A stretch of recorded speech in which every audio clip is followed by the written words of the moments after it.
أعوذ بالله من الشيطان اللعين الرجيم بسم الله الرحمن الرحيم اللهم صل على محمد وآل محمد وعجل فرجهم السلام علیکم ورحمۃ اللہ وبرکاتہ۔ دوستو، شیپ اور گوٹ کی خطرناک بیماریوں پر گفتگو ہو رہی ہے۔ کنٹیجیس ایکتھیما ایک شیپ گوٹ کی ایسی بیماری ہے جو انسانوں کو بھی لگ سکتی ہے، اس لیے اس کو زونوٹک ڈیزیز کہا جاتا ہے۔ کنٹیجیس ایکتھیما کی جو علامات ہیں یہ پی پی آر سے یعنی منہ سڑی کی بیماری سے بھی ملتی ہیں، اور کچھ ایسی منہ کھر کی بیماری جو بڑے جانوروں میں خاص طور پر ہوتی ہے اور شیپ گوٹ میں بھی ہوتی ہے، اس سے بھی ملتی جلتی لیجنز ہوتی ہیں اس کے اندر۔ اس کی جو وجہ ہے کازیٹیو ایجنٹ آف دس ڈیزیز وہ ہے جی پیرا پاکسو وائرس۔ اور یہ جو وائرس ہے جب باڈی کے اندر شیپ گوٹ کے اندر چلا جاتا ہے تو ان کی سکن کو بہت زیادہ ڈیمیج کرتا ہے، وہاں پر گرو کرتا ہے، پرولیفریٹ کرتا ہے، ملٹیپلائی ہوتا ہے اور سیلز کو ڈیمیج کرتا ہے اور سلفنگ آف دی سکن کر دیتا ہے۔ تو سائنز اور سمٹمز میں ہم آپ کو بتائیں کہ ظاہر ہے جب وائرس کسی بھی جانور پہ اٹیک کرتا ہے تو ٹیمپریچر اس کا بڑھ جاتا ہے 105 اور 105 سے لے کے 106 ڈگری فارنہائٹ تک ٹیمپریچر جا سکتا ہے۔ اور جب لینز بنے گی تو وہ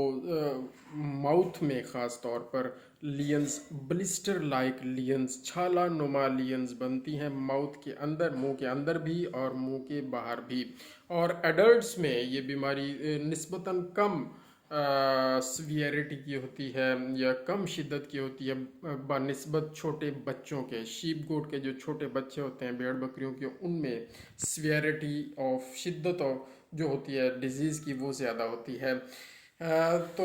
اس لیے جب بچوں میں خدا نخواستہ جب یہ وائرس آتا ہے تو ان کے منہ اندر سے بہت زیادہ پک جاتے ہیں اور وہ دودھ سکل نہیں کر سکتے، اور پھر وہ سٹارویشن کا شکار ہو جاتے ہیں اور بہت زیادہ کمزور ہو جاتے ہیں اور اینوریگزک کنڈیشن ہو جاتی ہے۔ اور بڑے جانور جو شیپ گوٹ بڑی ہوتی ہیں ان کے اندر بھی، منہ کے اندر بھی منہ کے باہر بھی چھالے بن سکتے ہیں اور بن جاتے ہیں۔ اور ایڈوانس سٹیجز جب ہوتی ہیں تو ٹیٹس یعنی تھنوں کے باہر ارد گرد بھی چھالے بلسٹرز بنتے ہیں، اڈر کے اوپر بھی بنتے ہیں، اور ہووز کے اوپر جو کورونری بینڈ ہوتا ہے، کورونری ریجن ہوتا ہے، وہاں پر چھالے بنتے ہیں اور ان کی وجہ سے لیمنس کا مرض ہو جاتا ہے۔ اور جب ٹیٹس پر چھالے بن جائیں گے تو پھر میسٹائٹس کا خطرہ ہوگا اور میسٹائٹس ہو جاتا ہے شیپ اور گوٹ میں۔ تو یہ ایک کنٹیجیس ایکتھیما بہت ہی خطرناک وائرس ہے، اور جب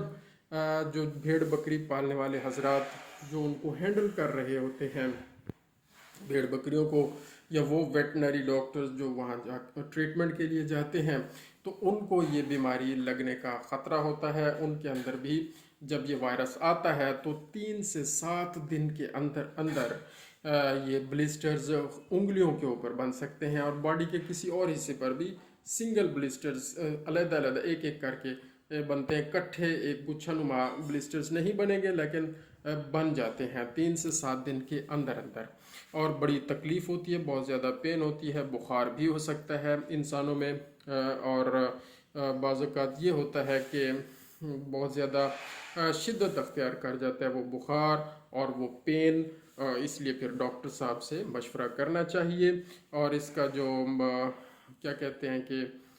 ریکوری پیریڈ ہے انسانوں میں، جب انسانوں کو یہ وائرس